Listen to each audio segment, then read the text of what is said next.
What is up, everybody? It's Dr. Vibe here, host and producer of the award-winning Dr. Vibe show. As always, I'd like to say you're blessed, highly favored, a magnet for miracles, and a solution for someone's problem. And remember that I was a 2018 Innovation Award winner given out by the Canadian Ethnic Media Association. And once a month, I host and co-produce live streams for fathers that are co-produced by Dad Central, Canada's national fatherhood organization. Actually, let me correct that. Co-sponsored by Dad Central, Canada's national fatherhood organization, and Dove Men Care. And as always, I like to say you're blessed, highly favored, a magnet for miracles, and a solution for someone's problem. And hope everyone's enjoying the long weekend here in Canada. It's August 3rd, and many provinces in Canada are celebrating a nice long weekend, or a number of people are. Little background on today's conversation. Grace JerkFest, presented by TD Ready Commitment, is going virtual this year due to COVID-19. The food, the music, and fun times will be streamed on www.jerkfestival.ca on August 8th and August 9th from 6 p.m. to 10 p.m. each night. There is no cost. Everyone is invited, and you'll get to see jerk cooking demonstrations, Canadian dancers, singers, steel pan artists, as well as international headliners. Beanie Man, Leela Ike, and Allison Hines. But one person we left out. The person we left out is a person we have here live today, Jacur. Let me get that name right. My head, not my heart on this. Jacur is with us today. He's going to be performing during the great event. So welcome for the first time, but not the last time. Jacur, how are you today, my brother? I'm blessed, giving thanks. The Almighty give us life, and I'm still alive, to do the work. Life is the greatest blessing a man could have. Absolutely. Absolutely. Well, thank you for taking time out of your schedule. I know that you just fed some people this morning, so I didn't know you're also a cook. Yeah, I love to cook, and I mean, honestly, I love to cook a long time, but COVID just verified me. Absolutely. Absolutely. Mm. Well, So this we is just end up. this is the first time you've been on our platform, and thank you for taking the time.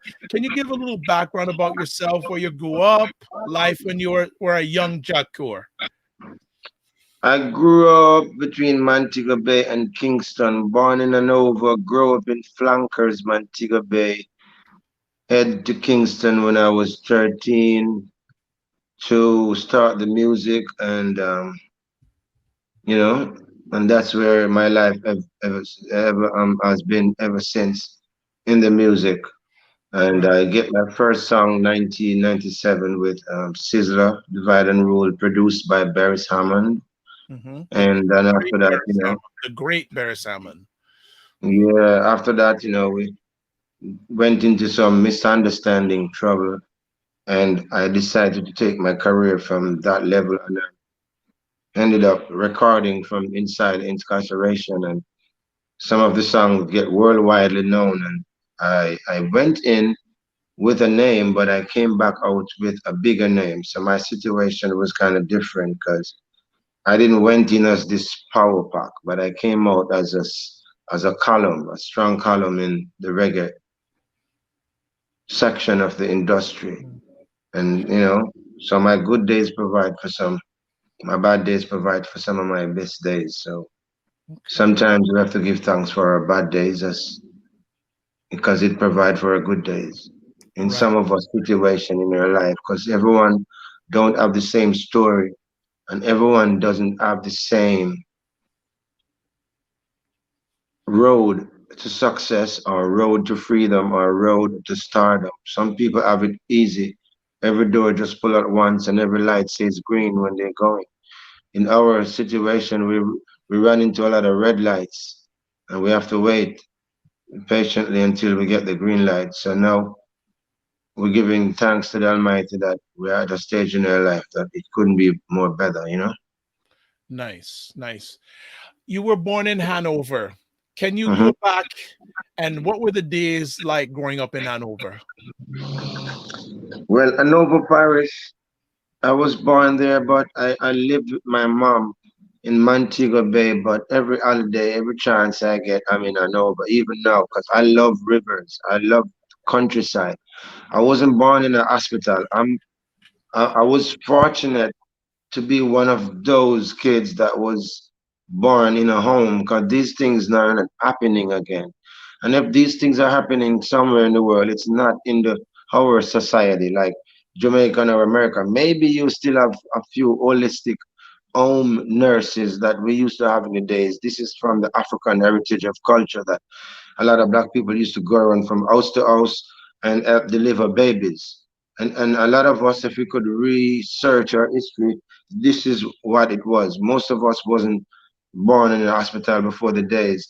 And still, even when hospital was fully in, there was some of us that still get an help from, a midwife, what you call those people in those days.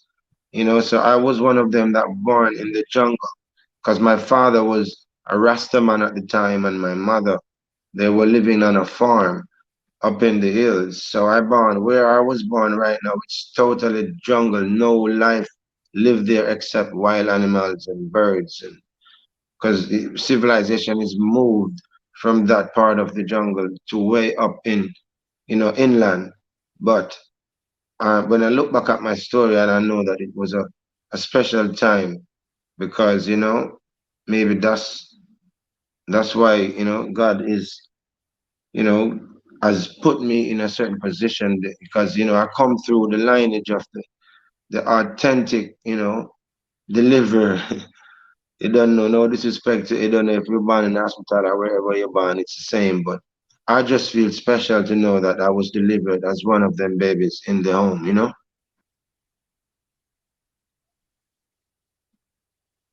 Can't hear you. Sorry, So, sorry. What did your parents teach you at a young age? What sort of values? well, my grandmother always tell me, what I mean, to learn how to do things, else people gonna, you know, beat you with them foot clot. Cause my grandmother always say you have to learn how to be a man, learn how to wash, cook. So that's why even now as an artist and as a celebrity, I used to have my cook at my house. He comes and goes, but now I just like the passion of cooking, and I like the passion of going to the ocean, catching the fish, because this is the life. And this is the life I live, and this is the life I love. I like adventure. So, I grew up naturally with my grandmother, and she used to take us to church and teach us to be godly, to fear God, love God, and share. My grandmother used to teach me that learn to share because I used to live with my grandmother, and sometimes when we have holidays, and I used to witness her cook a lot of food, and there was people just coming in the yard, and she was to share to the last dumpling and the last finger of banana. There was, and I observed that, and I grew up with that hospitable love within me. Right now, I have friends outside. I've been to the rivers. I go around my friends, and I cook all the time. I just find myself taking care of people, showing people love, and cook, and make sure everyone is filled and enjoy the meal. So lately, I just find myself just serving people otherwise from music. That's my friends and passerbys. Anyone could come and just have a meal. If we're cooking out in the open, or we're cooking on the river, or cooking on the beach, we just like to go out in the jungle and cook too, which is a part of our adventurous lifestyle. And I find it very interesting and fascinating for me. So, learning to care and share is what is coming out of me right now throughout my music because I'm just caring and sharing with loving music. I've never made anything in music that's not positive. And Hmm. you know what I mean? One and two times things that happen to us, we're humans, we fall along the wayside, but that doesn't mean that we don't know where we're going. So, you know, yeah, we learn a lot from grandparents and parents to be kindly and forgiving and hospitable with people. Is your grandmother still alive? No, she died My years ago. condolences. My cond- if your grandmother was still alive right now, what would you want to say to her? I would want to tell her to cook me some lunch.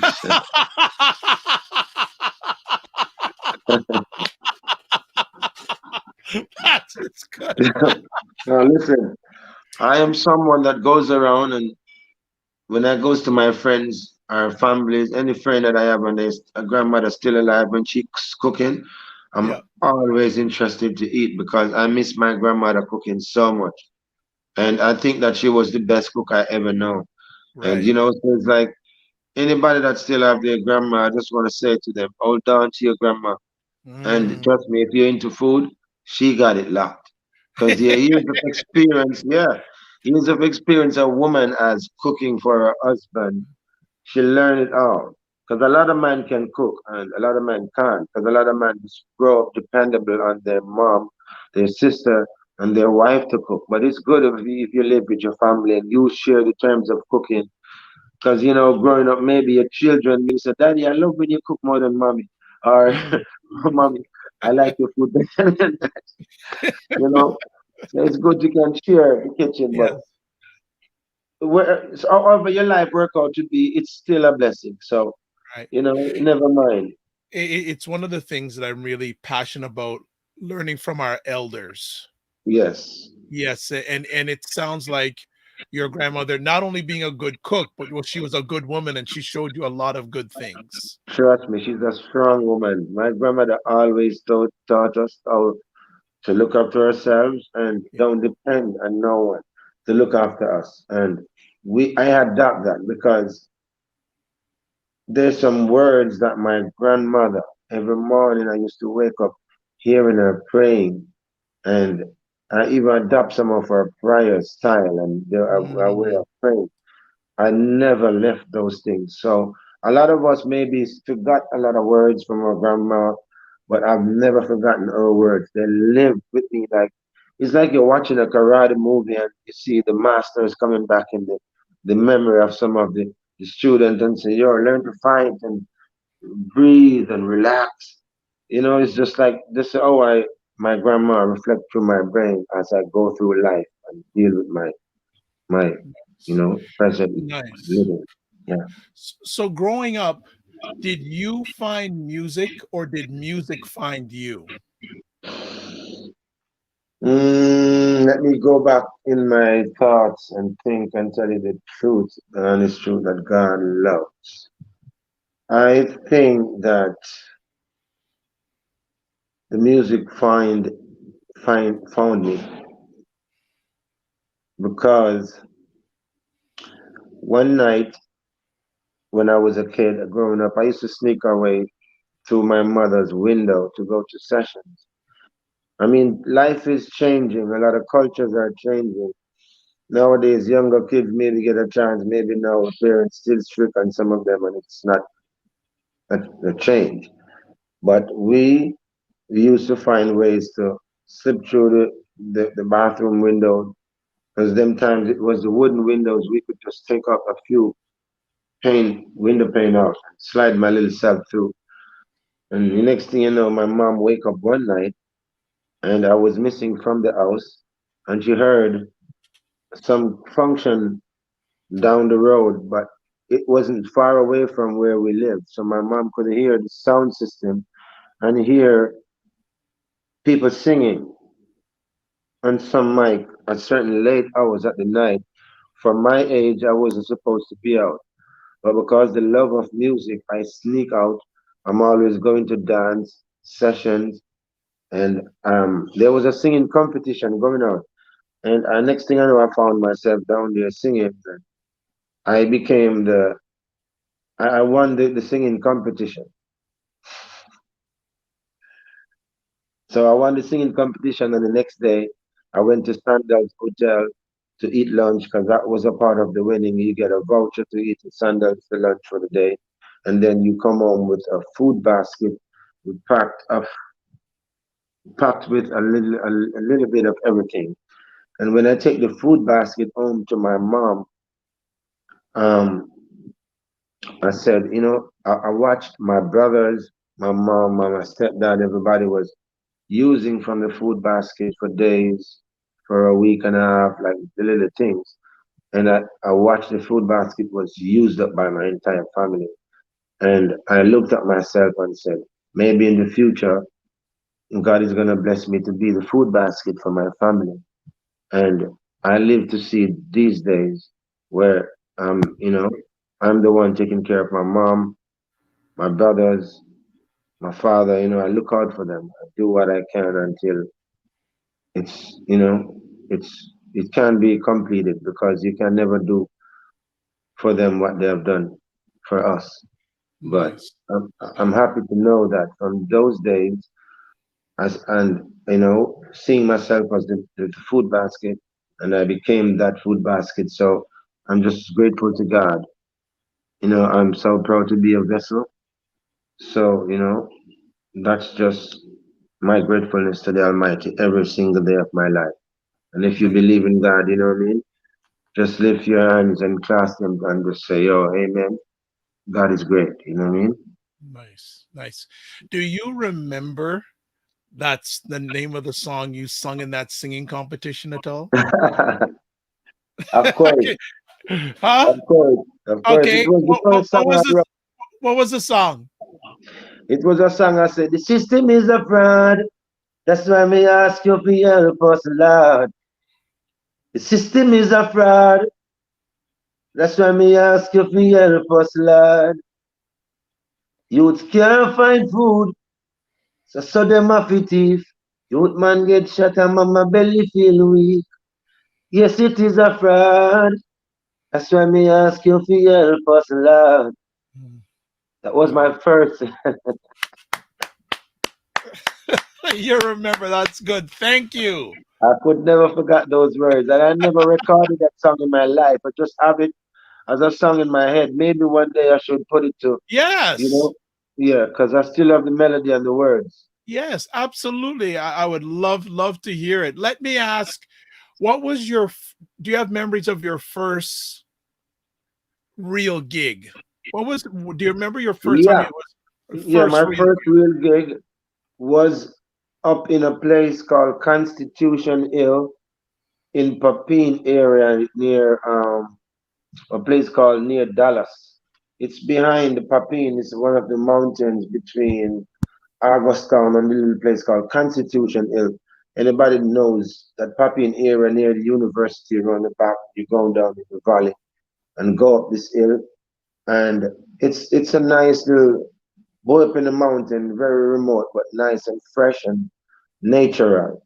And I remember it was me singing Sweet and Regis Stepper, and there was a crew from Barbican. Them time you have Colin Fats as big producer and Steely them and Clevie, and you have Singing Sweet was hot. With the song was sometimes I wonder I would make it true. Find it, the rhythm that baby when was hold them wanted, them kill man and get wanted. When I respond to them and them, mama, in those days when that giggy rhythm was hot and baby when that artist was hot on that beat and singing sweet that song. When I see you smile, I can face the world. In those days was when singing sweet was hot. I get my first gig on a show where what that they were on the same show. I get 400 Jamaican dollars to do the show, and I bought myself a Malcolm X T-shirt from. Nice. I never forgot. You I yeah, bought, you my, saw the t-shirt? I bought myself a Malcolm X T-shirt. The No, next but day I do went you downtown. still have it? You still have it? No, no, that's too much years. That's weird here.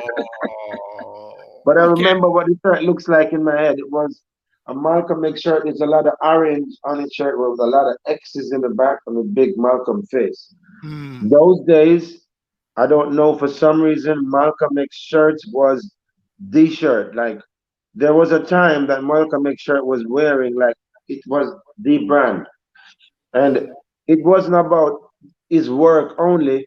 It was just like, it happens to be in a time that his face was just the face people were buying. Every time during different, decades, you have Mhm. things just pop up.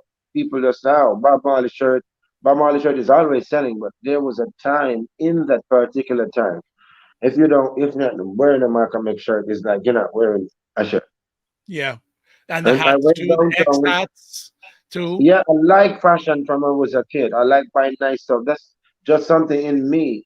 And a lot of people never know that. So when I get chances to interview, make my movie, write my book, some people will get a chance to backtrack in my life and see how long I've been like how I am. I like this from I was a kid.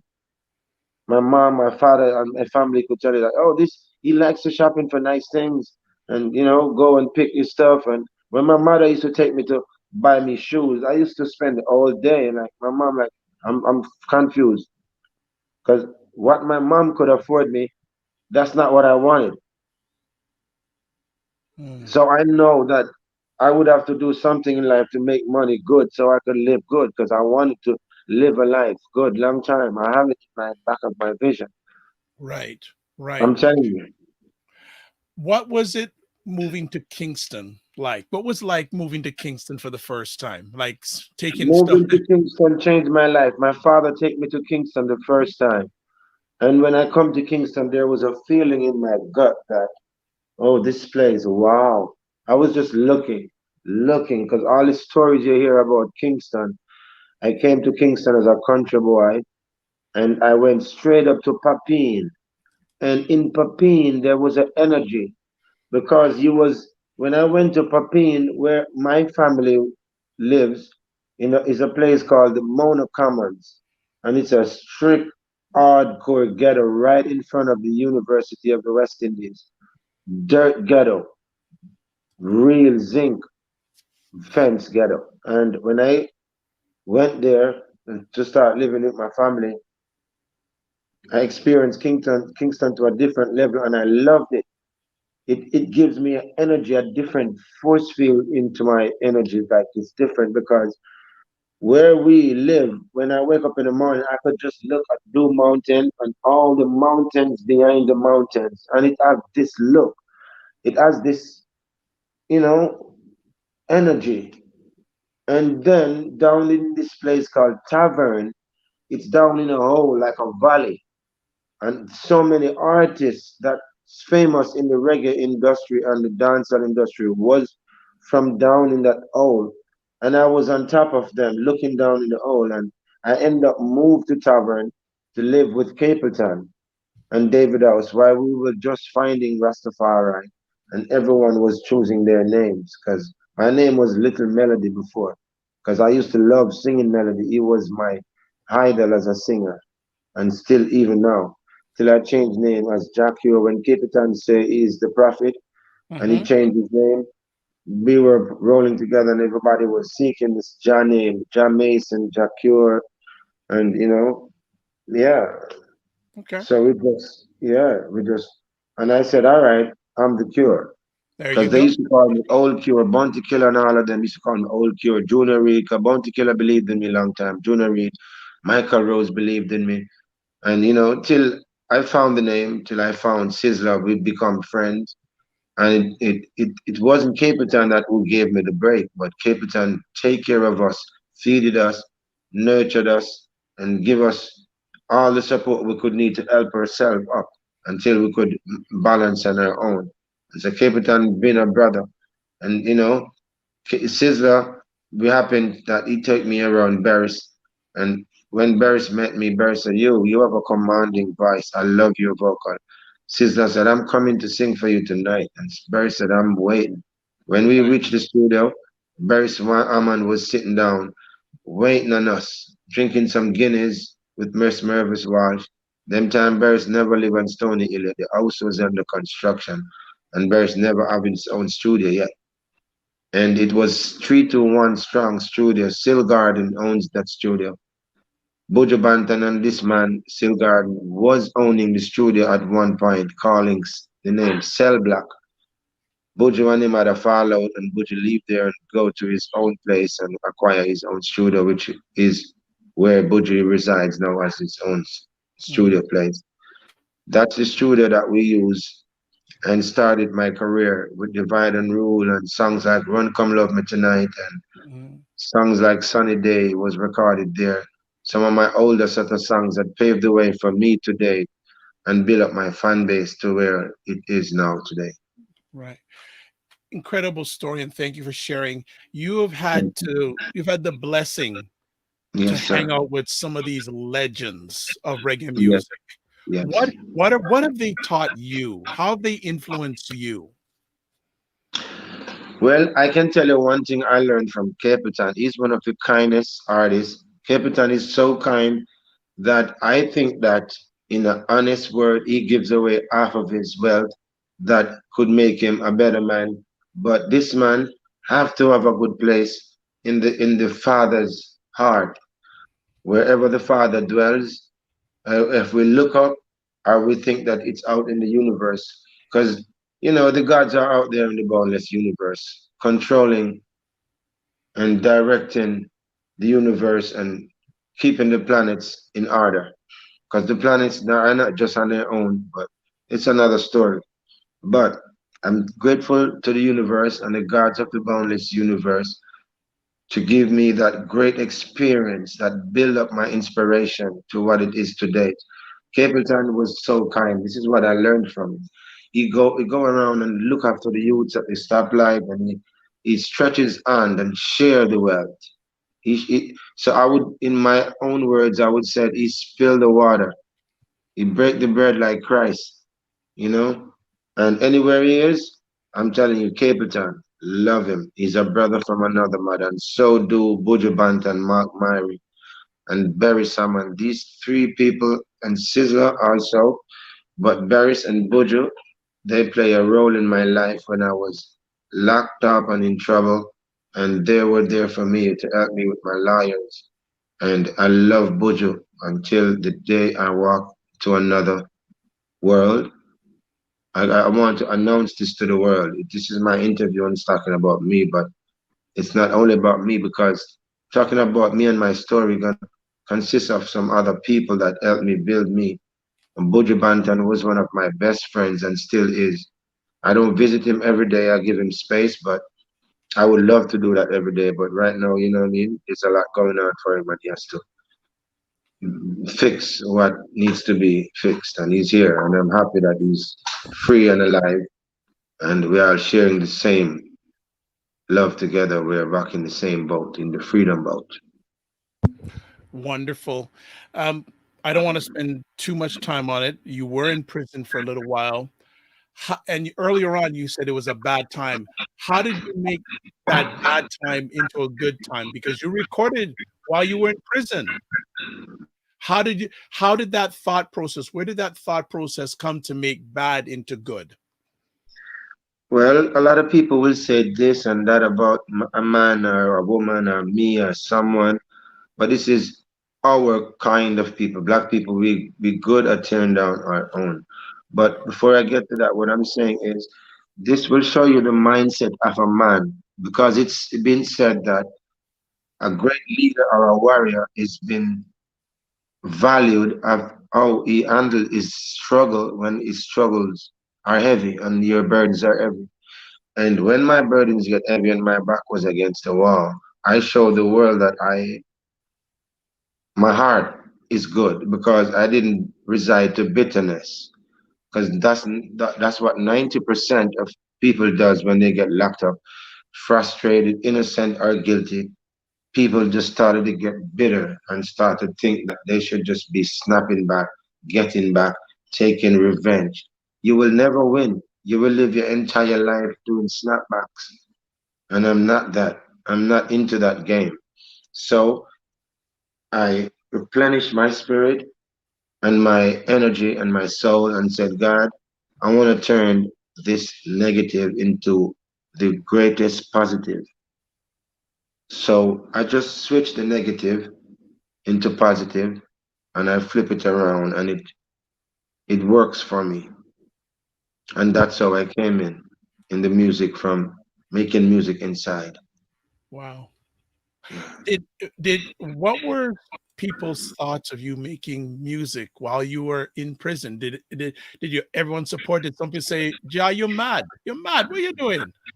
Well, first I contact Barris and I said, hey, Barris, I have a little thing here recording and you should send me some beat. Barris said, nah, man, I will wait on you till you come out, man. Don't worry, man. I'm sorry. When then next thing I get a call from Barry someone a week after and said, listen, my son, are you been vice training down there? I'm like, no, daddy. I'm just singing from my heart because the passion and the pain is just coming out. And he said, I came in from tour and everywhere I turned, every radio, every sound system, every car. It's just your voice I'm hearing. At that Mhm. time, I was running the island. Honestly, it was a jocular time. And what Vibes Cartel is doing now, I'm the first human being to do that, to record inside there. But my situation is a little bit different. He's known already as a famous Vibes Cartel coming in, but I get a greater part of my fame from down in my struggles. Because people were like, I can't believe this song, this person is singing, is not in the free world with us. How can this happen? I never seen this before. Can this be possible? Because there's no laws that say you can charge a man for making music. so, Exactly. so if I'm locked down, it's not an extra charge. It's not a broken the rule to make music. So even the authorities came down and said, "How you been doing it?" And I take them say, "I was doing this," and the superintendent of the prison said, "I don't see this creating any harm to no one. So I will leave you to do what you're doing, young man. I'm proud of you because." The institution need help, and sometimes the government is putting a lot of things in place and it's not working. But I came up with an idea that the government also took my idea and said, I'm not going to let you leave the prison with this history to share by yourself. We want a piece of the action. So excuse me, we're going to take your little recorder and hold on to it, and we're going to provide one when we want you to work. So they wants to program me now, but I said, no problem. My time is coming soon to go home, and I love to know that I still have opportunity to can make some songs. Maybe not at the time, but I could wake up 5 in the morning, 3 in the night, and just sing something that I hear in my head. But I still write them down. So there comes a brother called Joe Bogdanovich. Nowadays I see him doing some fest. A lot of people's running behind him for the money and because he's a good man and he's kind, and a lot of people take advantage of Joe Bogdanovich for money. A lot of people is around him. They don't really love him. They're using him. But Joe knows we never come around him to ask for anything. I'm just happy to see that he's thriving because this man had a hand in my career. And I'll tell you how. He came to prison they use his system, and he came in with an entire rap with wheels on that as is an entire compact moving studio on a wheels. I let them create that. They created that for me. So they could just put it in a truck, roll it down, and roll it into the prison, and I record Reflection and that system because I was recording Longing For before, Good Morning Jaja, um, place called Jamaica, songs like Sticky Out There, and a couple of good songs. And Love Is and those kind of songs. One of our songs that still made it in my catalog today that people know if you know Jaguar. So when they took in charge, it was Joe Bogdanovich's system that you're using, and his engineer from his studio came inside, and I record True Reflections that day, and a song with me and Phantom Mojo called Great Man, and a song said, "What will it take, my love, to show you still in love with you?" I recorded 3 songs in 1 hour because what I learned is to be quick. I was just rehearsing my songs with my headphones and my CD displayer. So when tomorrow come, because there was a time in music business that in reggae industry, artists used to have to rehearse their songs. And when you go into the studio to record, it wasn't now where you have Pro Tools to cut, stop, and take a break. In those days, you have to sing right through and finish the song in one go. So if the song is 3 minutes, you're gonna sing the best of your 3 minutes until it's done. So in this case, we get chance to cut and stop, but I rehearsed those songs, and I did have only 1 hour for that process to take place before I go back inside where I was located. And though that day I make 3 songs, Joe Bogdanovich helped make Reflection song one of the biggest song in my catalog. And also Joe Bogdanovich signed a 3-year contract with me to do the first 3 years of show in the Bahamas. And he built up a fan base for me in the Bahamas that the first year before I came out, my mom went to one of the shows and go on the stage to bless the people because the fans was just waiting so with so much passion. When I went to the Bahamas, it was like history. The show was full. For the 3 years straight, it was overpacked. Promoters and people came to me to break the contract with Joe Bogdanovich. Said, please, we need you. I said, not after the 3 year contract is up. I'm honoring Joe's contract. And from that, me and Joe never did any more adventure in music, but we see each other every now and then. And I said, hi, respect Joe, respect you. You played a good role in my career. And now he's doing a good thing in the industry. I seen he's playing his role. This man did his part. And I have to lift my hat to Joe Bogdanovich. Down Sound Records. Good people. Nice. Thank you Yeah. for sharing the story. One last thing about being in prison. I don't, and I said I didn't want to harp on it too much. Do you remember the day you were released and who was there to greet you? Well, I have the most historical release date in the history of humankind. And when I say in the history of the world, when I write my book and make my movie, if any man on this earth watching this program or hear me saying this now, if you know of anyone that was released from a prison 4 a.m. in the morning, 4 a.m. in the morning before daylight, please let me know. I would love to know.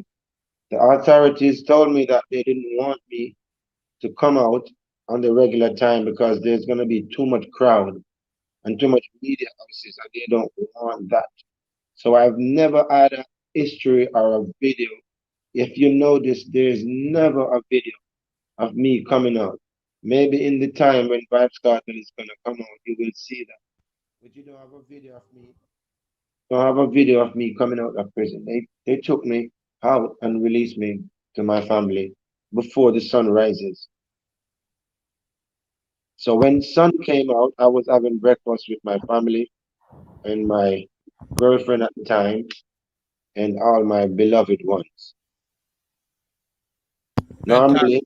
Normally they let you out like 3:30 in the evening or 2 o'clock or 1 o'clock in that any time in the afternoon. I was released early, 4 a.m. I'm like, you know, So, coming out, what lesson did you learn about yourself, and how was it a different Jacques or coming out than the one that went in? What changed in you, if anything? well, when a man is confined, when a man has been locked away and put away for a while, you slow things down and you're not seeing the speedy world that's flashing by in, a flash. Everything slow down in slow motion, so you get to skip through the errors that you make in your life and think about your future. Right now, my future was planned for years ago, and I know what I was gonna do with my life, exactly what I'm doing now. And I learned that I have faith, and I learned that the faith in me shall set me free, and it did. That I learned that my faith is gonna take me places, and the faith in me Absolutely. right now is gonna make me meet faces, and this is what's happening right.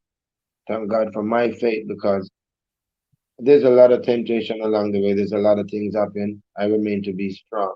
And I'm always coming out victorious. God knows why. Sometimes I said, God, if I did give in to some negative, I will fall to the evil and temptation that comes at me. I wouldn't be here today in Neri. I'm living a good life right now. I don't have to be the richest man to tell a man that I'm rich because as long as you have life, your blood is rich, that running through your vein, that makes you a rich man. To have life. Life itself is the highest riches and wealth anything and anyone could have. Without life, you are nothing and you can't have nothing. Ja, would you say you're at peace with yourself at this time of your life? Yes, of course, because things could have been worse. When I look at life, things could have been worse, my brother. A lot of babies were born and didn't get to make it. They're born with holes in their heart. And a lot of kids born with this dysfunction and they didn't make it past a certain age. Even now, you have some kids that they're born and they're struggling to survive. So it's just to show you that I've never went to an hospital for any sicknesses. It must be getting an injury. And they was born. You know, I never went to a hospital that for a sickness or anything. So I'm 41 right, and I'm eating good, living good. So I must give God thanks that you know what I mean. I'm one of the solid ones that came out. There was no defection, you know, Good. but we just have some rough, bad past reflection that Mm, makes us who we are today all to right. make the world a better place and also to be a better man. Excellent. Let me ask, what are some of the musical moments you're most proud of in your career?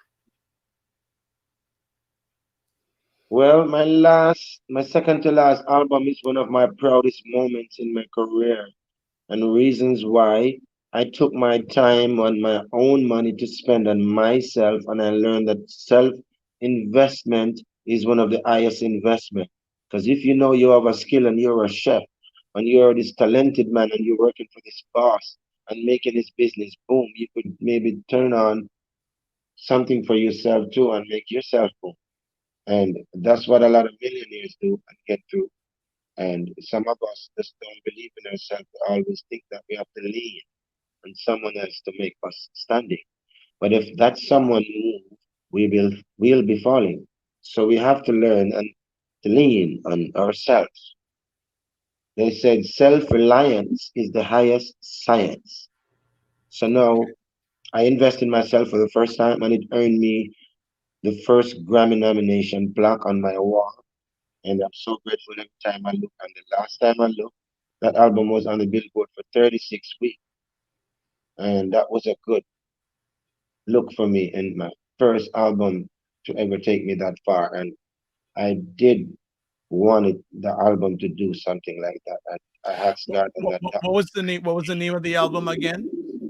It's called The Cure. The Cure. Yes. Big work. Big Yeah, work. thank you Big, very much. big work, man. Any other moments outside of The Cure that you are really proud of in your journey, or any Yes, musical moments? yes. Musical and personal. My daughter is one of the, the greatest blessing God ever given to my life. Otherwise, from giving me life is my daughter. And I appreciate her because I always wanted kids and I always look at people kids and look, oh my God, I would love to have a child like that, smart and intelligent. And you know, when I was making my daughter, I go to our mom knowing that I'm trying of, I'm trying to make a child. And my father did tell me once that if you get the chance, because a lot of men don't get the chance to pray before they lay. A lot of men just go having sex with their woman or their wife, and things happen, and baby get made, and you know. But in my case, I didn't just go to my ex and just start making love and make a baby. I sit and pray, and my father taught me that if you have time before you make a child, if you're going to make one deliberately and you have the time and the planning, you must pray to the gods so they could give you a smart and agreeable being to come into being. Because my father taught me that you have agreeable beings and disagreeable beings that comes through the lineage of men. And I learned these things. My father taught me a lot of things because he's a spiritual man. And I really adapt some of the things that my grandmother taught me and my father taught me. So I prayed and I said, God, give me one of the good, agreeable beings to come on this earth, smart and healthy and strong, to help make changes on this earth. And when my daughter was born, I realized she is a special soul. And that's why I love her so much. She's not just a ordinary child. I How know our mom what does it knows mean? child personally. What does it mean to you being a father, and Everything, how important is being a father to you? everything. Let me tell you this. When we pray to God, I have discovered this on my own. So I am my own scientist within my own rights in my mind. I know that God is a man and a woman. So it's Mother Earth and Father Earth. And every man should be a father. And every woman should be a mother. And if you can't be one, adopt some child, and care for them like a father because Father Earth been fathering us all this time in our lives. Mother Earth been mothering us all this time in our lives. And we have to give back to this earth. We can't just come here and not being bearing fruit trees. Because in the great book, God told you that He appreciates the bearing fruit trees that bring forth the fruit in due season. Like the fruits that bear, man is also like that. Man and a woman combine and bear fruits in due season. In the month of June, in the month of May, in the month of October, making babies. So we have to give back to the earth because if God was to keep every man immortal, it would be one set of being living the life selfishly, selfish, selfishlessly for ages. So God gotta recycle. You get a piece. You get your time and your chance on earth to be a king or a great man or a superstar. Live your life. Because I'm gonna tell you this before I leave. All men dies, but only a few ever live. That's why you will always see me living my life happy to the river, on the ocean, on the shows, traveling, anything I can find to enjoy my life. I am not gonna have a boring life, even if I have one pants and one shirt and I have nothing. I will try to enjoy life for what life has to offer to me because a lot of people work, work, work, and they don't have the time for the kids, their family, their wife. Limited time for your family and limited time for yourself. I ain't doing that. I'm working so I could live a good life and enjoy. I'm not working to buy a house and a car only, and then I get limited time just to sit down. Some people life is not that they have to work so hard to by the time they should sit down and enjoy their house, they're old, and it's not there. If you have to have kids or some other generation to inherit what you build.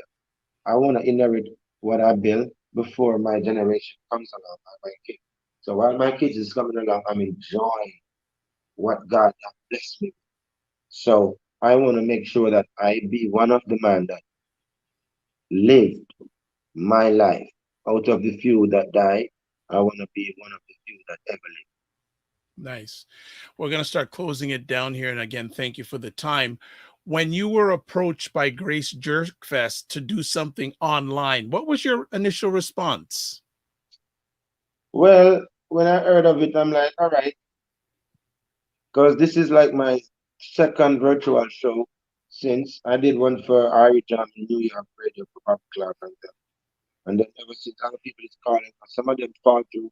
I was supposed to do some fest too, me and Joe Badanovich talk, but Joe Badanovich had Robert Livingston call me, which is my ex-manager, and me and him is not so well. And he come to me with some proposal. They asked me to do some fest for free. And I said, you know what, Joe? God has blessed me. I'm not hungry. I'm more hungry to reach out to my fans. I can do it for you to free, but just make sure that my musicians is being taken care of. And because I live, eat, sleep, breathe with my musicians. They're not just some people that I had out when some work come about. You know, they are my musicians for life.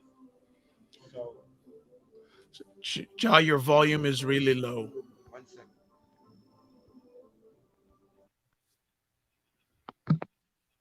Yeah. There we go. Thank you. So my musicians, I just asked them that I want to take care of my musicians and I will do the show free. My ex-manager came in and asked me to do the show with some other band, and he will pay me $1,000 a track. I said, you could have given me $1 million. I ain't leaving my band. I told you I'm doing the show for free, and I would end up doing 10 tracks. And if you're gonna pay me $1,000 a track, I'm gonna end up get 10 grand, which is I ask you to pay my band just 2 grand. So it's not about money for me. It's about my team, because you can't get Jack here without my team. My team is Jack here and the Royal Soldiers, and with them I can execute my work properly. So because of that, I didn't do some fest because they wanted me to sing with other people's band. I said, yo, I'm ready, agreed to do the show, sign the contract with Joe, because me and Joe coming from way back. But and next time I see Joe, I'm gonna tell him that, man, because the understanding that we have together, Joe. If you calling me and anything else again, and if I'm gonna do it for free, please don't have another man call me because he might kill my vibe, and I might don't want to do it because I Okay. didn't need anybody else to call me.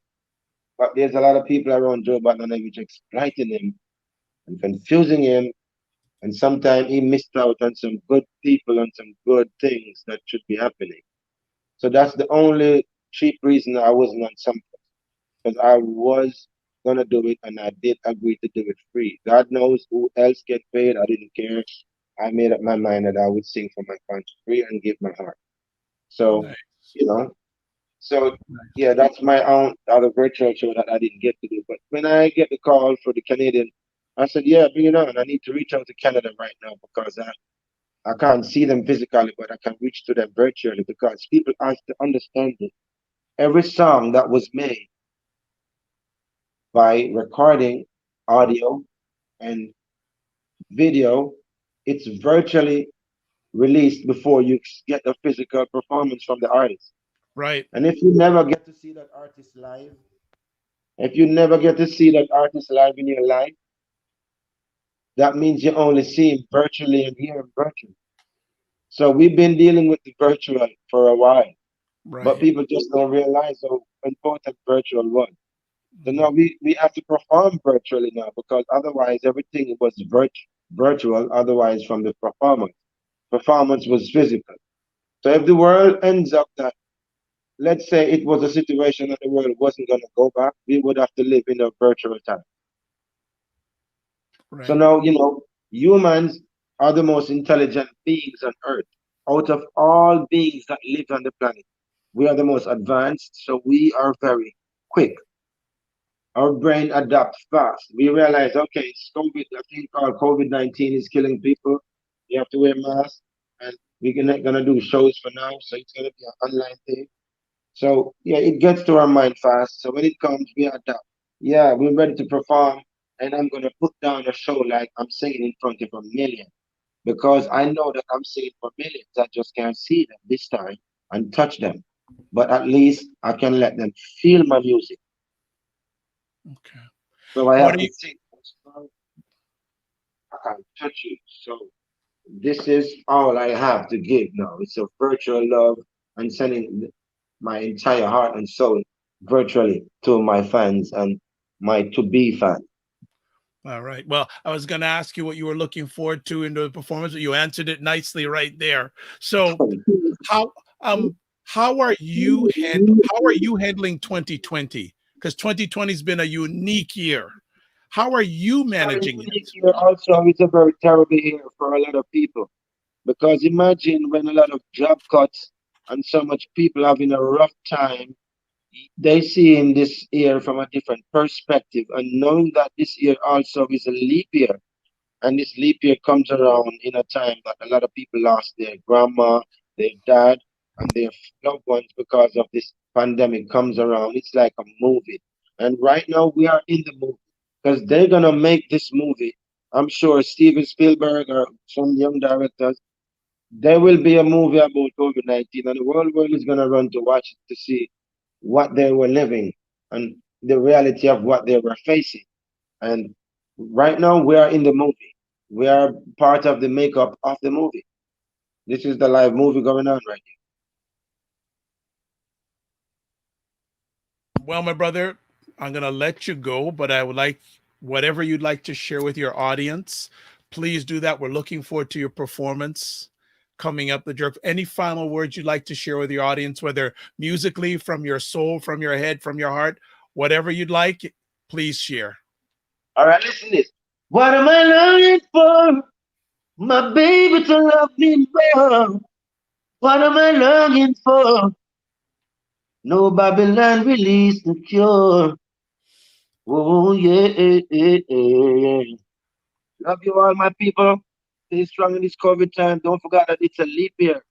Sing and so be prepared. If people want to find out more about you, Ja, how can they find out? Well, I post most of my life on social media, not all of it, because we can't do all of it. But I post most of my life moments and my Instagram. It come out on my Facebook, Twitter. So everything is just the real Jacure. So if you Google the real Jacure or at the real Jacure, you will see what I'm doing for fun. I like to cook, like to go to the rivers. I like to enjoy nature. I was born in the bush. I was born in the hills. I wasn't born in a hospital. So here I'm, this royal soldier from the jungle. Yeah. Nice. Nice. I Well, love nice things, but I love my life. wonderful. Well, Jacure, catch him during the Grace Jerk Festival 2020, happening August 8th and August 9th. If you want to find more information about the festival, go to www.jerkfestival.ca and you'll get all your information there. It's going to be a great event, a great, great event. And just some of the things you'll get. Jerk food can be pre-ordered and delivered during the show. The information's on the website. Again, it's on the 8th and 9th of August from 6 p.m. Eastern to 10 p.m. Eastern. Viewers will be encouraged to donate to the Food Bank Initiative. 100% of the money will go to Knight's Table, North York Harvest Food Bank, and the Agent Court Community Center. And Grace and Jerk Fest will be donating $9,000 worth of Grace products to food banks. So not only are you going to get great music, not only are you going to get great entertainment, but the money is going to good causes, people that need help. And I know that Ja would only be involved with organizations that do that. My name is Dr. Vibe, host and producer of the award-winning Dr. Vibe Show, the home of Epic Conversations. I'm the host of Epic Conversations. If you want to find out more about me, the best place to go to is my website, drvibeshow.com. I'd like to thank Jacure for making time to share with us today. And next time I go back to Jamaica, I want to get some of his cooking that was inherited from his grandmother. Absolutely. I'd like to thank everyone who watches live on the replay. Again, go check out the Jerk Festival, jerkfestival.ca. Going to be an epic event. As always, I like to close out my conversations like this. Live your life as a dream. If you can dream it, you can make it. Sometimes you have to get small to get stronger. Block assumptions and then aim bigger, aim better, aim higher, aim wider. Thanks to BIA Media for another amazing production job. God bless. Peace be well. Keep the faith and walk good. Bye, everybody.